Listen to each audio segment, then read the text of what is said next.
جس قوم کو معاویہ نہیں مٹا سکا اسے طالبان کیسے مٹا سکا؟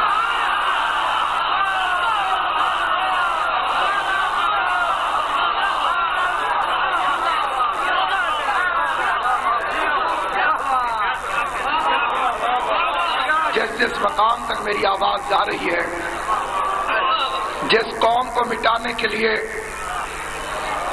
یزید، اس کا باپ اور اس کی دادی کی کوشش ناکام ہو گئی ہوں، اس کی دادی کا ذکر اس لیے ضروری ہے کہ پہلا کرائے کا قاتل ہندا نے بھیجا تھا۔ تاریخ اسلام کے اندر امیر حمزہ کو قتل کرانے کے لیے ناقابل بیان لالچ دے کر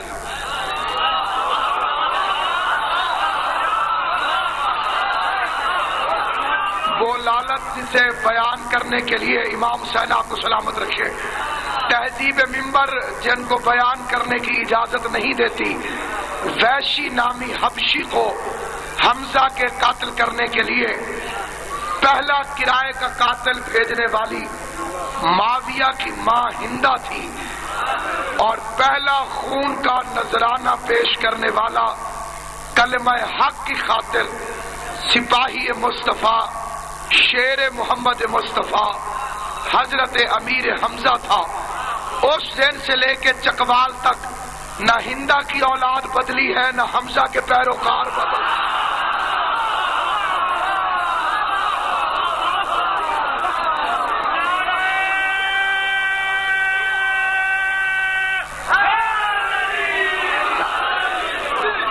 سامعین گرامی قدر، کائنات آدم و عالم میں آپ دنیا جہان میں جا کے دیکھ لیجیے، بات گالی سے شروع ہوئی تھی، پھر کچھ عرصہ گولی پہ رکی رہی۔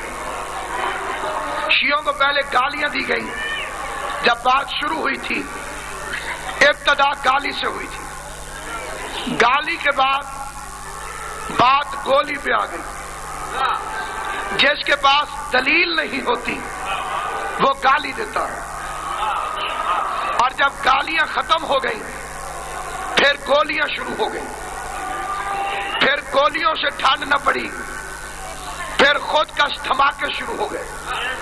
کوئی غیرت مند ان بے غیرتوں سے پوچھے میں تھوڑا سا خون ماتم میں نکالوں تو حرام ہے، اور جو ہے یہ نہیں، میں اگر اپنے بدن سے اللہ جب تھوڑا سا بلیڈ مار کے خون نکالوں تو حرام ہے، اور تم اپنے بدن کو پھاڑ دو تو شہید ہو۔ تم قتل کر کے بھی میرے مولا نے امیر المومنین نے 19 رمضان کو ایک ضرب ماری تھی۔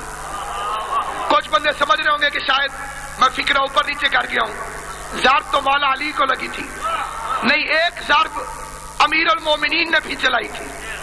ادھر قاتل کی تلوار لگی، ادھر علی نے فرمایا فزت برب الکعبہ، رب کعبہ کی قسم میں کامیاب ہو گیا۔ علی نے تو فیصلہ کر دیا تھا تم قتل کر کے بھی ناکام رہو گے، ہم قتل ہو کے بھی کامیاب رہیں۔ عزت اور عظمت حضرت امام جعفر صادق علیہ السلام نے فرمایا، بسم اللہ الرحمن الرحیم، امام فرماتے ہیں اگر کوئی بندہ گھر سے نکلے اور اسے زمین اور آسمان کے لشکر گھیر لیں، گھر سے نکلے زمین اور آسمان کے لشکر گھیر لیں تو اسے چاہیے کہ پڑھے بسم اللہ الرحمن الرحیم، والسماء ذات البروج والیوم الموعود وشاہد ومشہود، قتل اصحاب الاخدود النار ذات الوقود اذ هم علیہا قعود وهم علی ما يفعلون بالمؤمنین شہود وما نقموا منهم الا ان يؤمنوا باللہ العزیز الحمید الذی له ملک السماوات والارض واللہ علی کل شیء شہید ان الذین فتنوا المؤمنین والمؤمنات ثم لم يتوبوا فلهم عذاب جہنم ولهم عذاب الحریق ان الذین آمنوا وعملوا الصالحات لهم جنات تجری من تحتها الانہار ذالک الفوز الکبیر ان بطش ربک لشدید انہ هو یبدی و یعید وهو الغفور الودود ذو العرش المجید فعال لما یرید هل اتاک حدیث الجنود فرعون والثمود بل الذین کفروا فی تکذیب واللہ من ورائہم محیط بل هو قرآن مجید فی لوح محفوظ 28ویں پارے میں سورہ البروج. امام فرماتے ہیں یہ پڑھ کے گھر سے نکل پڑے جن اور انسان بھی اس کے خلاف اکٹھے ہو جائیں تو اس کا بال تک نہیں توڑ سکتے. اور ایک بات اور یاد رکھیے اور یہ بات بڑی ضروری ہے، جس سٹوری کا اینڈ آپ کو پتا ہو، جس کہانی کا اینڈ آپ کو پتا ہو کہ آخر میں کیا ہوگا، تو اس کے درمیان کے مختلف مناظر آپ کے دل میں پریشانی پیدا نہیں کرتے. اس کہانی کا اینڈ ہمیں پتا ہے، اس لیے شیعہ نہیں گھبراتے. ہمیں پتا ہے کہ مہدی کی حکومت قائم ہوگی اور اس وقت کوئی دشمن علی اگر پتھر کے نیچے بھی چھپے گا تو پتھر بول بول کے علی والوں سے کہے گا کتا ادھر چھپا ہوا.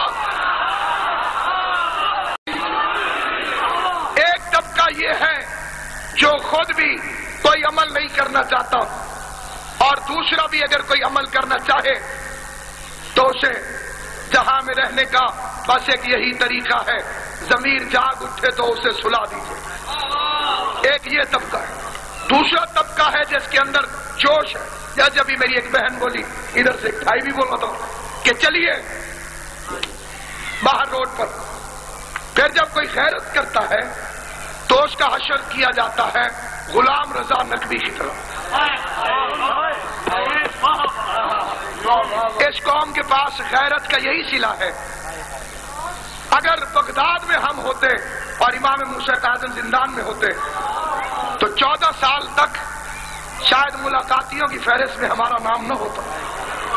خالی عقیدت، خالی محبت، زبانی جمع خرچ فائدہ دینے والے نہیں ہیں. اگر اس کے پیچھے کوئی وارث بن کے گیا ہوتا آج 10 غلام رضا نقوی اور پیدا ہو گئے ہوتے. 14 سال ہو گئے ہیں مسلسل زندان کے اندر. پھر قبلہ نے بتایا وہاں تشدد، ظلم ان کے اوپر کیا جاتا ہے اور جب کسی کو کہا جائے کہ وہاں ظلم ہو رہا ہے، اوئے ہوئے ہوئے بڑی زیادتی ہے. اللہ اللہ خیر صلی اللہ. روز چکوال بنے گا اس قوم کے ساتھ، روز شہادتیں ہوں گی.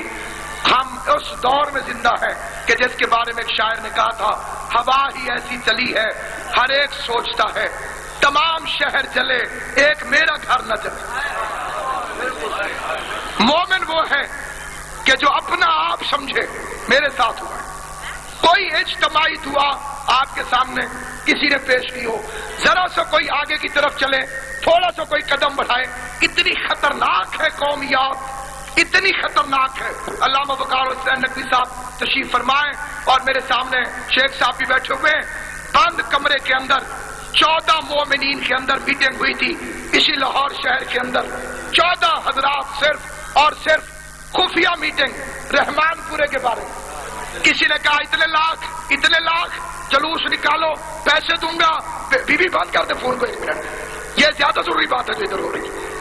میٹنگ ہو رہی ہے، میٹنگ کے اندر لوگوں نے اٹھ کے عطیات کا اعلان کیا اور ایک مومن اٹھا، اس نے کہا میرے پاس پیسے نہیں ہیں، میرے 6 بیٹے ہیں، میں 2 بیٹے امام حسین کے نام پہ دیتا ہوں، انہیں لے جاؤ، انہیں امام حسین کے نام پہ قربان کر دو.